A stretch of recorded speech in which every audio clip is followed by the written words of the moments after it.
বিড়াল অকারণে হরিণের মাথায় আঘাত দিয়ে হরিণটিকে অজ্ঞান করে ফেলে।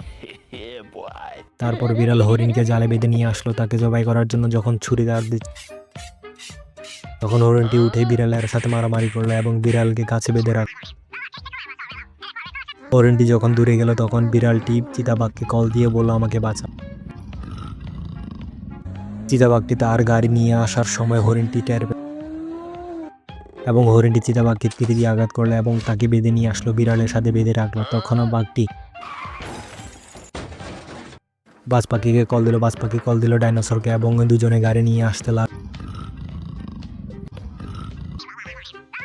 এমন সময় হরিণটি ইবাদত করলো যেন সৃষ্টিকর্তা তাকে বাঁচায়। তখন সৃষ্টিকর্তা তার কথা শুনে আসার সময় ডাইনোসরকে মেরে ফেললো